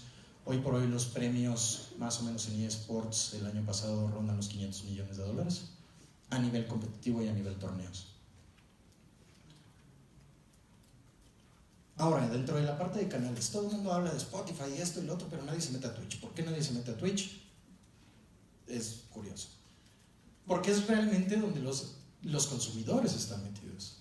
Por eso Facebook está tratando de hacer mucho con su estrategia de Level Up y de Facebook Gaming. YouTube ha estado intentándolo cada vez más, no ha sido el fuerte y hay rumores en la industria, pero realmente Twitch es uno de los canales de mayor engagement a nivel mundial. Y es curioso que existe una empresa aquí en Latinoamérica como IMS que lo comercializa, y dentro de esa comercialización las marcas no se están subiendo justamente a decir, si puedo tener engagement y dentro del modelo de revenue de una persona que hace stream, que tenga una parte de la participación de los ads que salen dentro de su canal mejor pagados que en YouTube, ¿por qué no está en Twitch, no? Entonces nosotros podemos ver que la audiencia tiene, o sea, en la parte de, digamos, de eSports, invierte un 70% en esa parte de engagement. El 90% de las personas encuestadas pueden mencionar una marca que vieron en una transmisión, que eso ya hoy por hoy en los canales digitales es enorme, que una persona te diga, sí, recuerdo el comercial, recuerdo la marca que están haciendo, ¿no? Ahora, para la parte del segmento de mercado, ¿cómo estamos en Latinoamérica? Digo, porque pues, es lo que nos compete ahorita dentro de la plática, más o menos ya vimos la perspectiva global, pero ¿cómo están en Latinoamérica? El mercado de los videojuegos vale $3.3 billones. Es casual el ver cómo está esta parte del pie, por así decirlo, porque por un lado tenemos el 33% de crecimiento en la parte de consola año con año, y dentro de estos mismos está la parte que juegan consola, juegan PC, juegan handheld, y curiosamente muchas de las personas se van a esa parte de celular, pero no es el canal de mayor revenue que tienen. Por eso muchas de las estrategias digitales, si alguien descarga un juego o está interesado en un juego, puede ver como Facebook todo el tiempo le está mandando el comercial de descarga este juego, vuelve a descargarlo, porque ahí es donde está la audiencia muchísimo más cautiva con estas campañas de retargeting. Entonces, por un lado tenemos el 30% en consola, el 30% en PC y el 30% en móviles, ¿no? Entonces, para hacer una industria que tiene mayores, o sea que su abanico es amplio en lo que ofrecen tanto consola como PC como mobile, es curioso ver cómo el 30% está dentro de cada uno. Entonces los contenidos que se generan dentro de campañas, digamos, de eSports y de videojuegos a este nivel, literal, tiene que ser campañas muy segmentadas dependiendo de las audiencias para poder llegar a ellos mismos, ¿no? En la parte de población, y esto es lo interesante, ¿por qué Latinoamérica siendo un continente tan gamer con esa capacidad de entrar en términos competitivos, por qué la industria no ha nacido, no ha crecido por ahí? Si nosotros, digamos, veamos un México con, este estudio es de 2017, con 128 millones de habitantes, tienes 78, casi 50 millones de videojugadores, y la audiencia de eSports es de 8 millones de personas. Estamos hablando de un poco más del 10% de personas en México que están con esa posibilidad de ser una audiencia cautiva para la parte de eSports, ¿no? Y personas que lo ven ocasionalmente, estamos hablando de casi 5 millones de personas. En países como Brasil, que pues, obviamente su población nos dobla, etc. De una población de 209 millones, tenemos 59 millones de gamers a comparación de México, que es uno de los mercados más fuertes con 49. Sí hay temas de aranceles y impuestos y que los videojuegos son más caros allá, pero realmente mucho de las estrategias y de los esfuerzos que se hacen a nivel mercadotecnia es una población activa, porque es un hobby, digamos, caro. Y la atención que se está dando justamente a la parte de videojuegos es como baja, ¿no? Entonces mucho de lo que se está haciendo Y para contarles un poquito de industria y de nosotros, o sea, ¿cómo armas una industria que sea realmente, no solamente la industria, una empresa que sea a largo plazo? O sea, esta empresa fue creada en el sentido de mínimo tener una visión a 30 años de la misma y de cómo la íbamos a desarrollar. Todo esto empezó con la parte de, ok, ¿de qué necesitamos la parte, como decíamos, de la bendición? Entonces nos fuimos directamente con las cabezas globales de desarrollo de Competitive Gaming para enseñarles, pues obviamente, el trabajo previo que habíamos desarrollado con ellos, tanto como clientes como a nivel industria. Entonces nos tocó por un lado, está adelantando eso, nos tocó por un lado, y por eso lo creamos, empezar a desarrollar torneos como empresa aparte, productora de eventos, etc.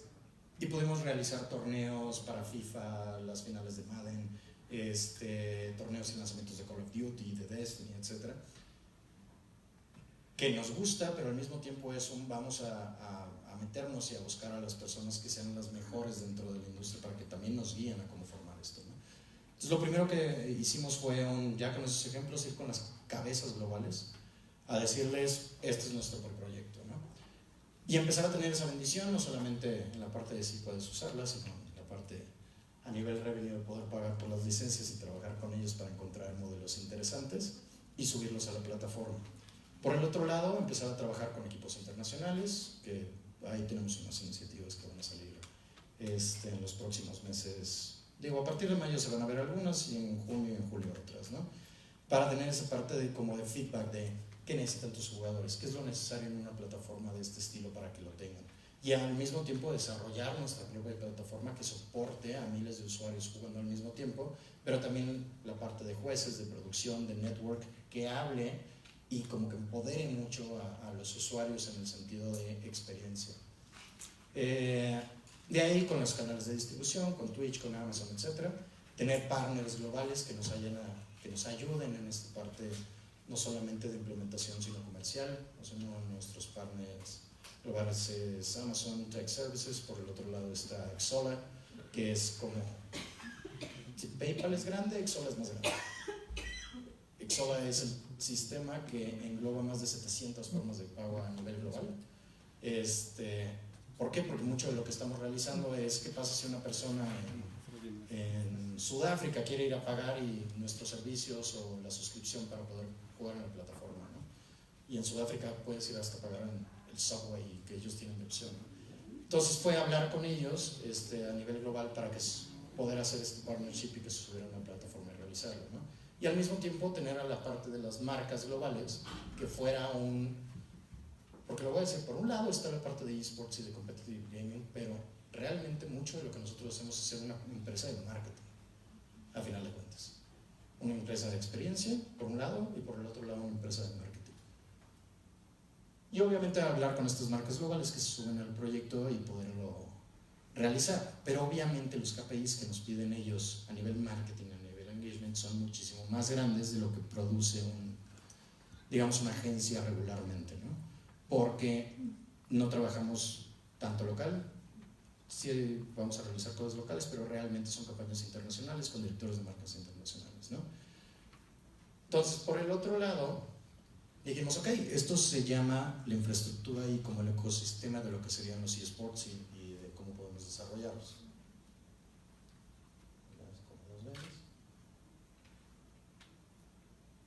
Entonces, por ese lado empezamos a crear la parte de cuáles van a ser nuestros torneos y traer cuáles son los juegos que nuestras audiencias realmente nos están pidiendo. Estamos ahorita en una beta cerrada, en donde lanzamos convocatoria a través de campañas como muy específicas y especializadas. La respuesta fue increíble, que no nos la creímos, o sea, son personas de casi 30 países las que se han suscrito a la plataforma y que están corriendo hoy por hoy torneos. Muchos de ellos están en esa parte de busco equipo y quiero equipo y cómo puedo volverme en esa parte de profesionalización. Y al mismo tiempo nosotros cómo les podemos dar torneos internacionales que se van a jugar, unos aquí en México y otros en Estados Unidos, en arenas de eSports, para que puedan tener esta como posibilidad a través de la plataforma de una experiencia, y ahorita entramos a eso, de online a cómo lo llevas offline.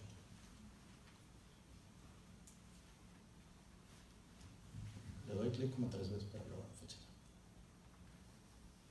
Ándale. Entonces, por ejemplo, en esta parte como de iniciativas, que es lo que estamos hablando de a nivel local, cómo pasas de offline a online. Estamos viendo cómo a nivel industria, por ejemplo, existe esta parte de esports arenas, que tiene un modelo de negocio como curioso, porque todo el mundo hemos ido a Walmart, ¿no? Entonces, ¿qué pasa? O en las cajas de cualquier supermercado, cuando llegas al final de la caja, siempre hay lugares comerciales.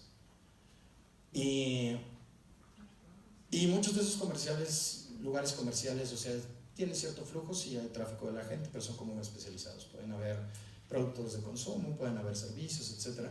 Pero el modelo de negocio, por ejemplo, que tienen estas personas, están poniendo gaming centers ahí para que la gente pueda entrar en esa parte como offline de competencias, pero al mismo tiempo eSports Arena es voy al mercado chico, pero por el otro lado voy a agarrar, y esto de eSports Arena, voy a agarrar el Hotel Luxor de Las Vegas y voy a crear uno de los gaming centers como más fuertes de competencia para que vayan, ¿no?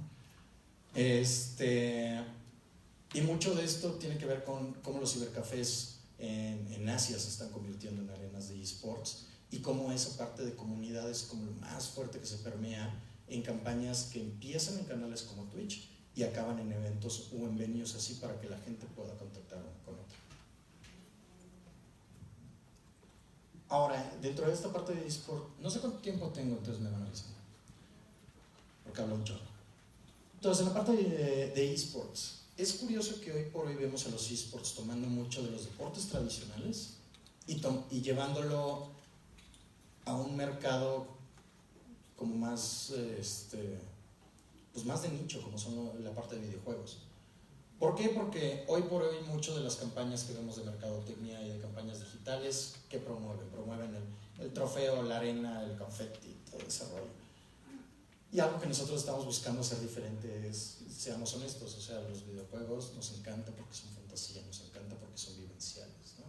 Entonces, mucho de lo que estamos viendo ahorita en la parte de eSports es, por un lado tienes la parte de deportes que toma referencias para la parte de gaming, y buscan tener como los mismos valores, no solamente en la parte de experiencia, sino en la parte de modelo de negocio.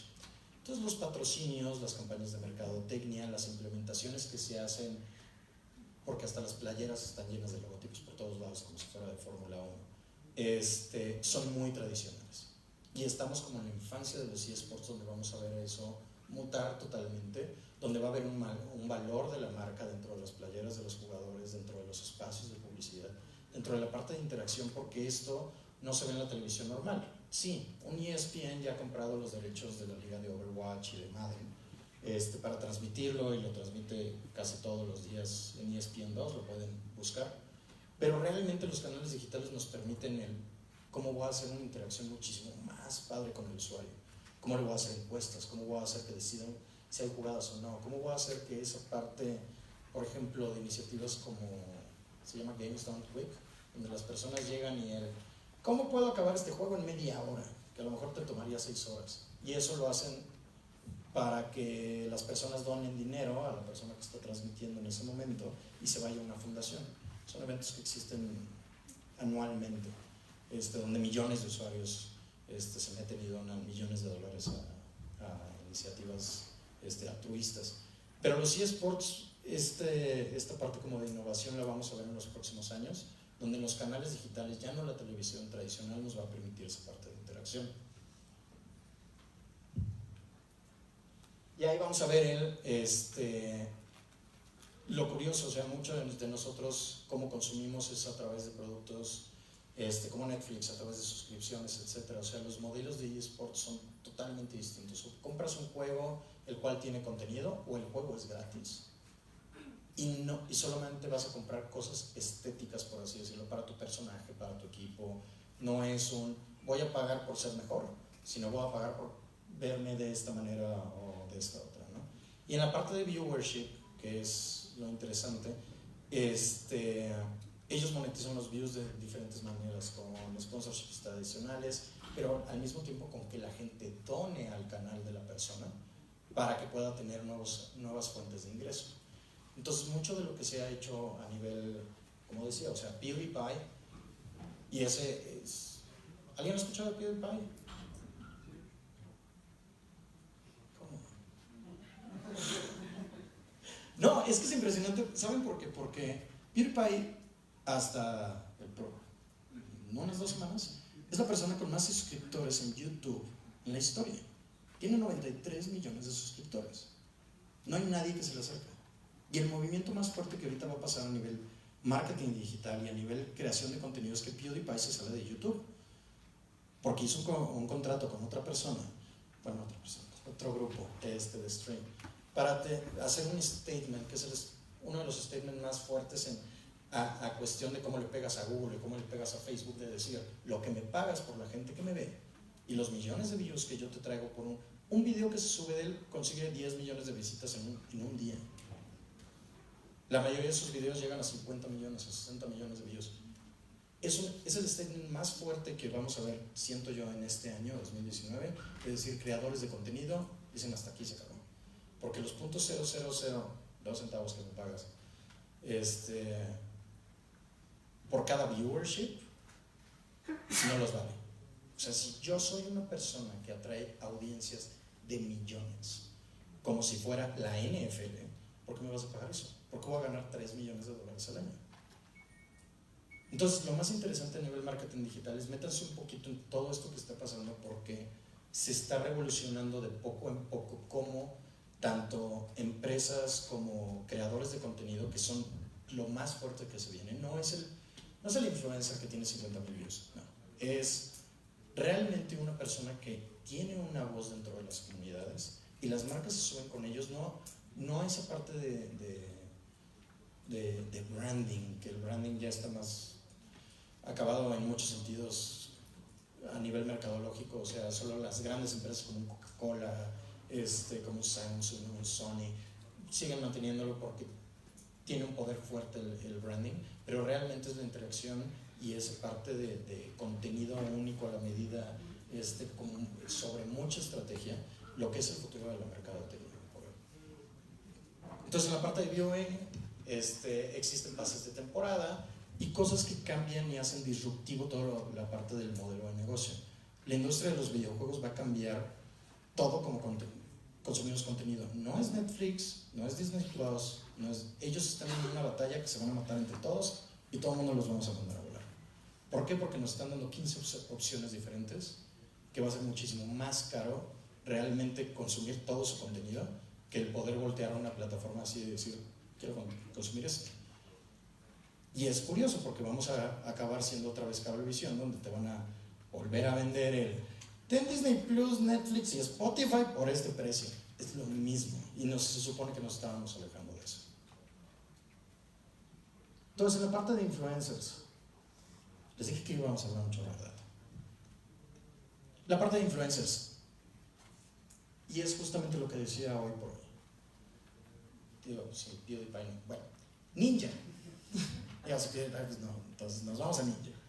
¿Qué fregados es Ninja? Es un cuate que se pinta el pelo de azul y juega Fortnite todo el día.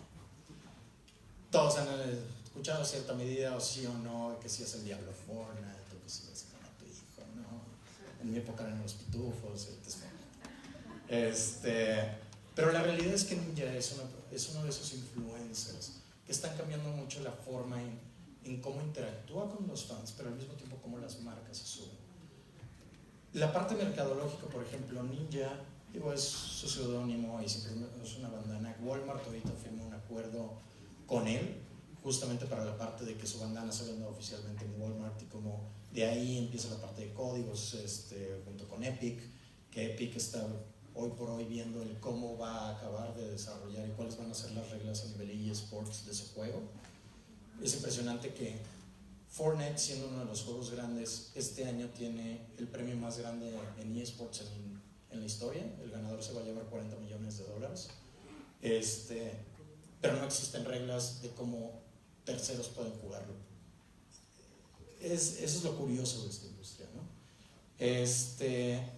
Pero para que se den una idea, o sea, si dentro de Epic Games, que es los dueños de Fortnite, tienen un promedio de 840,000 horas de viewership en general de su torneo oficial, Ninja tiene la mitad de eso. O sea, una sola persona gana más que cualquier torneo competitivo de una marca, ¿no? Entonces, para esta parte de data digital es importante el ver quiénes son los streamers, quiénes son las personas que lo están haciendo, y tanto marcas como mercadólogos empezar a hacer estudios muchísimo más a detalle de quién tiene potencial, quién está siguiendo alineamientos, porque hoy por hoy influencer le llamamos a la persona que consiguió 100,000 suscriptores y 20,000 likes, pero realmente va a haber una profesionalización mucho más fuerte de lo que son los influencers, donde se va a armar, y eso yo lo veo ya más como carrera, como cuando eres comentarista deportivo, etcétera, donde busca ser eso, esa persona que hable, diga y sea una imagen tanto para marcas como para empresas como para audiencias, como respetable, ¿no?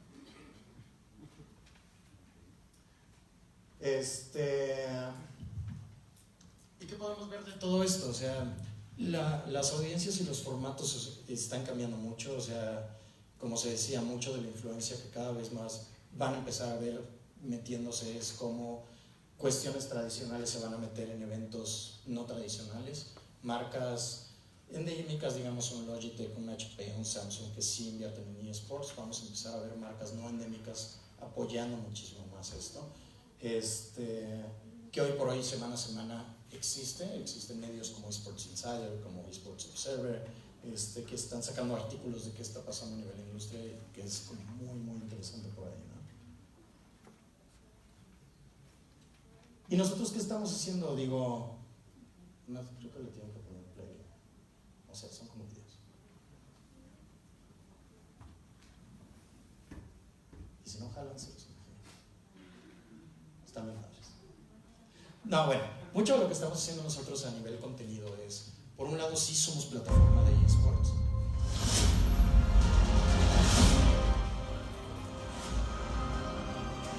Les digo, trabajamos con Riot, con Electronic Arts, con todos ellos para traer los títulos a nuestra plataforma. Mucho de de esa parte de diferenciador que nosotros estamos haciendo es cómo llegamos a la base de la pirámide. No los super profesionales, sino esos que son cientos de miles de jugadores que van a poder tener, creo que se le da como play, se ven nosotros. A nivel producción vamos a tener nuestro propio network donde nosotros vamos a estar anunciando y diciendo qué está pasando todas las semanas en cada uno de los torneos que generamos. Tenemos talento internacional que se está subiendo a la plataforma de casters y de gente muy profesional para decir cómo están saliendo nuestros torneos. Así funciona. Y son los contenidos que estamos como manejando en digital. O sea, mucho en el sentido de noticias cortas, por el otro lado la parte del network con programas especializados, formato video, formato foto, formato streaming. El próximo mes ya va a quedar nuestro estudio aquí en México y vamos a abrir este año estudio en México y en Estados Unidos. El próximo año en Europa y esperamos en el año 3 ya estar en el asiático después de haber sobrevivido, ¿no?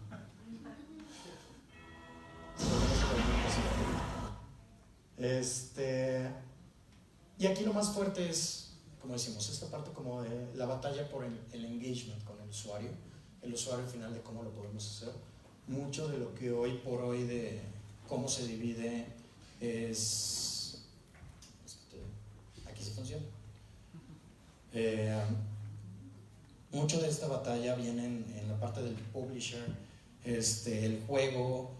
Hoy por hoy es una pelea muy fuerte entre las franquicias que están obteniendo millones de dólares de patrocinios y de inversiones para poder entrar en el juego, pero por el otro lado tienes las desarrolladoras que tienen sus propios torneos y son equipos y están buscando, por ejemplo, Overwatch está tratando de hacer algo como la NFL, que quién sabe si les funcione, porque van a meter a cierto número de equipos, cada uno de esos equipos paga entre 20 y 30 millones de dólares para poder ser franquicia.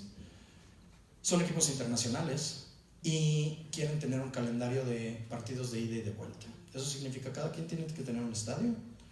Si hoy te toca jugar en Vancouver porque eres de Vancouver, mañana te toca en Seúl y la siguiente semana en Brasil. Es complicado. Y por el otro lado, dentro de esa parte de engagement, pues tenemos a los jugadores que quieren llegar a ser ahí, entonces ¿cómo los voltean a ver? Y la belleza de los eSports es que ese modelo, aunque suena muy llamativo para un publisher, la realidad es que hoy por hoy, tú si eres un buen jugador puedes jugar contra cualquiera de ellos. Entonces, lo que no se ha visto en los deportes a nivel internacional es, si yo soy bueno, sí puedo jugar contra el Real Madrid. Y esa es la batalla dentro del engagement y la parte de marca, ¿no? Y nada más para dejarles este último ejemplo, que me encanta, uno de los equipos internacionales, que es chistoso, ¿no? Son equipos que llevan 15 años, se formaron hace 3 años, hace 4 años. Acaba de sacar esta primera campaña, que me encanta porque es una marca no endémica, que está haciendo como cosas diferentes y como, por un lado, levantas al jugador, levantas la competencia, pero al mismo tiempo anuncias la marca, ¿no? Se me hace una manera como muy inteligente de poder entrar dentro de ese mercado. In this game, strength does not come from muscles. They cannot make you dream, nor push you harder. Muscles neither fuel your motivation, nor your stubbornness. No biceps will ever help you lift the weight of your own decisions. Trust me, that takes a different kind of strength.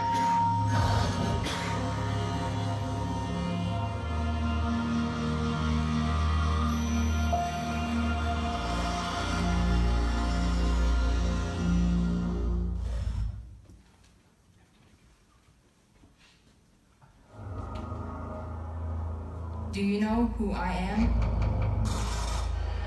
I am the best player this game has ever seen. I am strong, fast, agile, fearless. I'm becoming immune to pressure, toxicity. This is not about the size of my muscles. It's all about the size of my will. I am the best player this game has ever seen. Just not yet.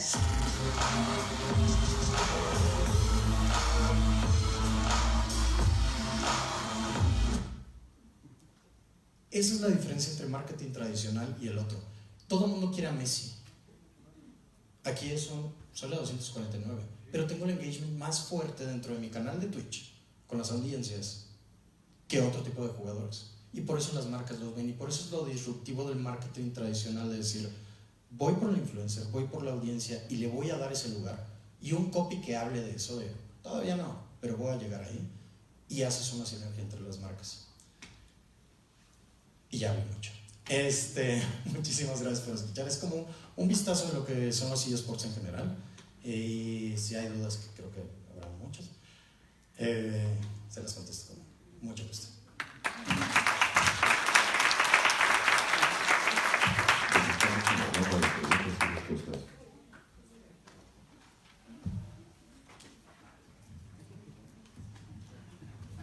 Hola, gracias por esta introducción al tema. Creo que al menos para mí y para muchos quizás sea algo muy innovador y disruptivo, como comentas.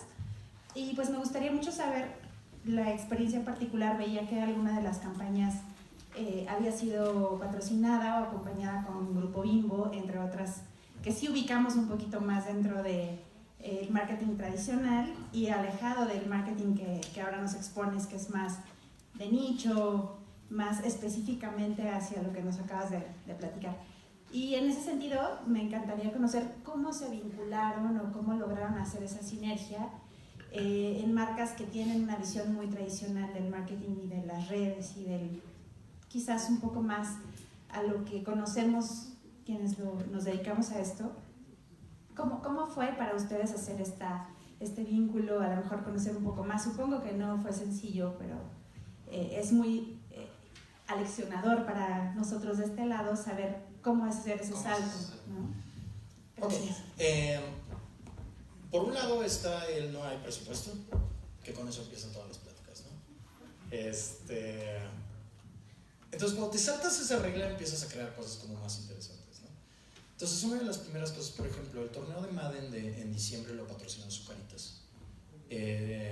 lo damos a producir, etc. Pero la cuestión ahí es el qué se vende ahí.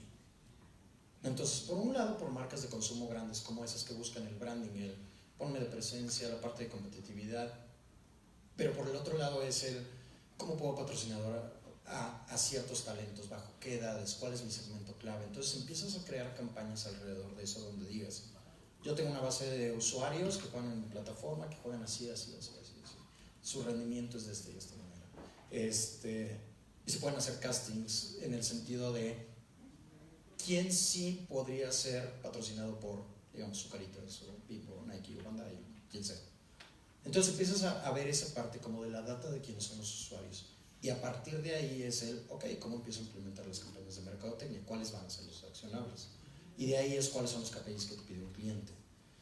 Algunos te van a pedir engagement, otros views. Uno que nos tocó el año pasado que nos pedía audioability. Hazme el favor. Porque el 80% de los videos en Facebook se ven sin sonido. Y quiero un 100% ni te metes, o sea, eso está en casas, ¿no? Pero también en la parte de posicionamiento de branding, de banners, por ejemplo, en sitio, cuál es el CTR y los clics que van a tener cada una de esas campañas, buscan leads, o buscan nada más clics, o buscan qué buscan. Entonces, muchas de las campañas de mercadotecnia, a final de cuentas, es un ¿qué quiero? Y empiezas a hacer esa parte de sinergia.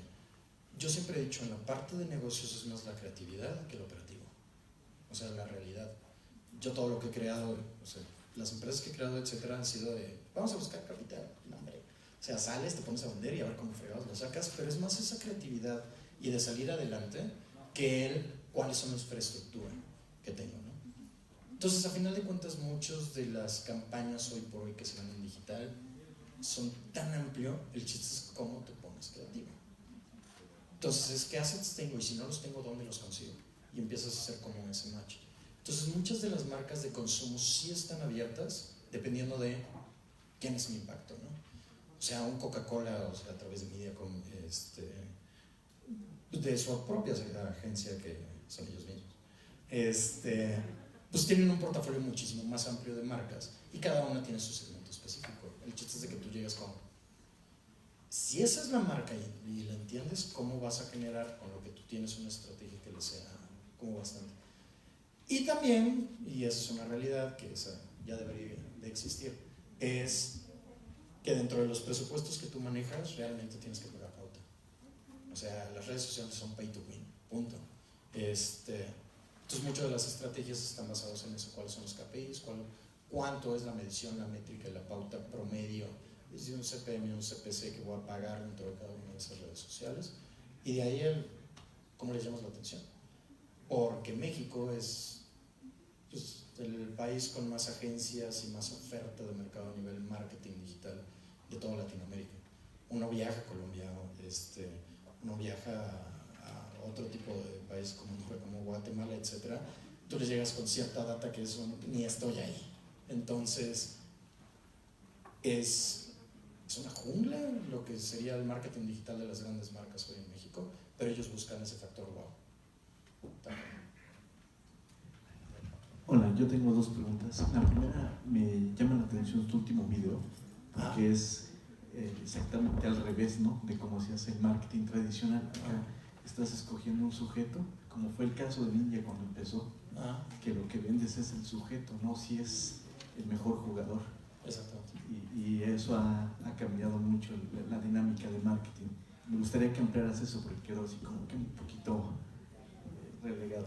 Y la otra pregunta que tengo es, hace 10 años yo escribía sobre desarrolladores de videojuegos, y bueno, estaba todo este rollo de crear los estudios. Bueno, ya estaban los primeros estudios de videojuegos en México, pero era crear todo este tipo de industria, entrar al terreno competitivo.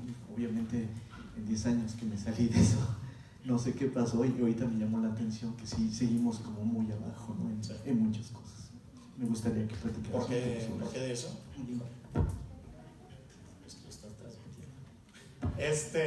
Bueno, a ver, por un lado es esa parte, como yo decía, el influencer profesionalizado, no los que tienen, les digo, 50,000 followers sino un influencer profesionalizado genera un engagement muchísimo más alto que los demás. ¿Qué pasa dentro de la industria de gaming? La mayoría de los influencers que hoy por hoy conocemos es te recomiendo esta agua, está bien padre, y tal. De repente Messi cobra $10 millones por agarrar, salir, mover un balón y tanto se acabó. Pero realmente cuando tú te vas a la industria de gaming, estas personas diario transmiten, diario están platicando con los usuarios. Cuando tú ves la NFL, y hay un video en Netflix, ahorita les digo, se llama Explained, el programa tienen un capítulo de eSports y me encanta que una de las personas de League of Legends dice: ¿cuándo tú interactúas con un jugador del NFL? Nunca ves cascos. ¿Cuándo vas a interactuar con alguien del Barcelona? Le das like, que te conteste en la vida. Ellos sí lo hacen y ganan. O sea, un profesional de League of Legends promedio gana $300,000 al año. Los grandes ganan $2-3 millones al año, porque ellos sí, los demás no. Y esa es la parte que uno quiere, el tener esa parte de empatía por un lado, y por el otro lado el cómo puedo interactuar más contigo. Tú si eres el director de mercadotecnia de BMW, ¿a quién contratas? ¿A Cristiano Ronaldo o a esta chava? Porque la cantidad de views que tiene, de interacciones, de hablar con la comunidad, de que se presente, de que firme autógrafos, que haga, es muchísimo más grande que un Cristiano Ronaldo. Entonces, eso a nivel marketing, vamos a pasar esta primera etapa como de infancia de influencers a la profesionalización. Al quiero ser influencer, ok, ¿qué tienes que hacer? Saber de esto, de esto y de esto, y hablar de esta manera y comportarse de esta manera, y van a empezar como diplomados y después como carreras, ¿no? ¿Por qué? Porque los alcances que tienen son muchísimo más grandes de lo que ya ofrece el marketing tradicional. Ya no estamos en las conferencias de que si Facebook y el alcance, ya no estamos en eso. O sea, el mercado está sobresaturado, es quién tiene una voz, quién tiene un voto. Y a partir de ahí es cómo me puedo asociar contigo.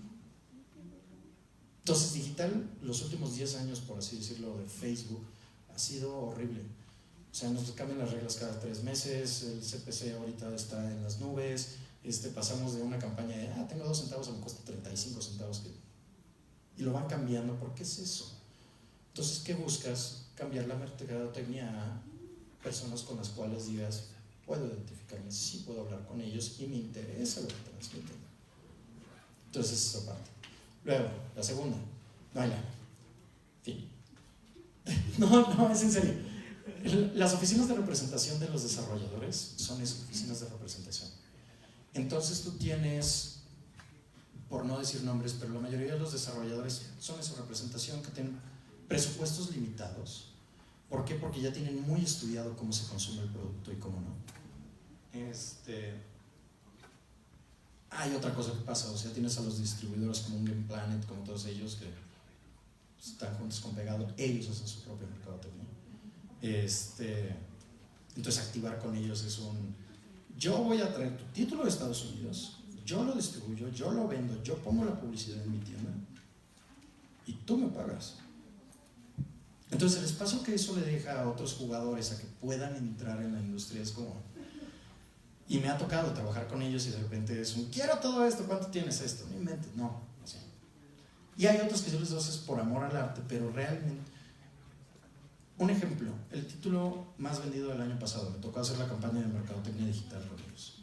El presupuesto, para lo que vendieron. O sea, estamos hablando de que vendieron más que Avengers en este fin de semana. Lo que vendieron ellos y el presupuesto que designaron a Latinoamérica a solamente 3 medios fueron $5,000. Ya saben que va a vender, ya saben quién es el mercado, ¿para qué lo inviertes? Entonces, ¿qué buscan? Esto. Buscan la parte de dónde están los eSports, dónde están los grandes eventos, dónde están las audiencias, porque ya me van a consumir, ¿para qué lo invierto? Solito van a hablar de mí los medios de comunicación, la gente va a transmitir mi juego en plataformas digitales, no vale la pena invertirlo. Vamos a invertir en lo que vale la pena. Y entonces te digo, no. O sea, por ahí.